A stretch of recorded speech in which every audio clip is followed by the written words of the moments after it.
Bwana Rostam Aziz ameingia kwenye 18 za mabosi. Mabosi wana hasira na wana mpango wa kukutana naye ili awaelezee kwa nini anataka kuwa hii biashara. Sasa msikilize kwanza Rostam, afu mimi nitaendelea. Nimekuta Wachina kila kona. Wachina wako Mafinga wanauza simu. Wachina wamefungua kasino kwenye vijiji vyetu. Ni kwamba anafilisi watu wa kijiji kizima kila mwisho wa mwezi. Bwana, kabla ya Rostam story ilianzia Geita. Msukuma akiwa anaongea na wananchi wake, yeye alikuwa na laani hizi biashara. Hiyo clip mchina akaiona, akaisogeza, tukaizungumzia, akaona huyu hatumwezi, si ni mbunge, wacha tuachane naye. Baadaye kukawa kuna tetesi kwamba Magufuli anaweza kaiondoa hii biashara. Wakawa na stress kibao, lakini baadaye mchezo ukakaa uko sawa. Biashara ikaendelea. Sasa baadaye bwana Rostam naye akiwa huko Zanzibar kwenye kongamano la kumwenzi Maalim Seif akaizungumzia hii biashara. Hapo sasa ndo wakawaka. Wachina karibia nchi nzima walitumiana hii clip wanaofanya hii biashara.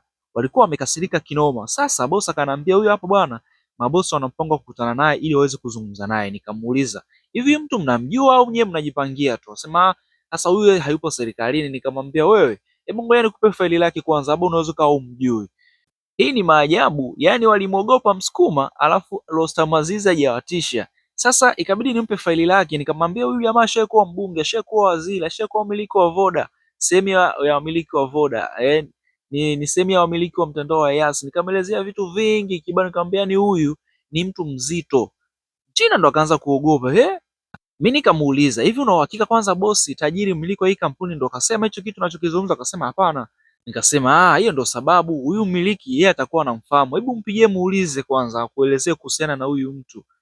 Si kama aliwasiliana, lakini kesho yake akaniambia, "Oya, tulitaka tujichanganye bwana. Lakini huyu jamaa anachokifanya bwana, kwa nini anatufanyia hivyo wakati tunataka tufanye biashara?" Nikasema hapana, yeye alikuwa anatoa tu maoni. Mchina akaanza kuchekacheka tu pale, akajichekesha akasema, kwanza hata hivyo yeye mwenyewe sio Mtanzania. Nikasema hapana, ni Mtanzania. Akasema hapana, huyu ni American people.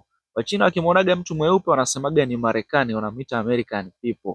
Sijui kasi nimekikosea hicho kizungu, ndo wanavyosemaga hivyo hivyo American. Baadaye wiki moja mbele Mchina akaniambia wao walivyojadiliana si na mabosi si na wapi, wakagundua kwamba Rostam anataka kuingia kwenye hii biashara.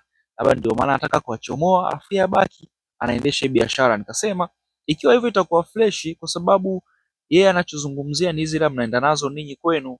China ananiambia mbona kama uko upande wake. China anaanza kununa. Nikasema hapana, hapa tunajaribu tu kupiga story. Akasema hebu tuachane na hizi story bwana, lakini unatakiwa kuwa upande wetu siku zote kwenye mijadala kama hii. Don Raggy.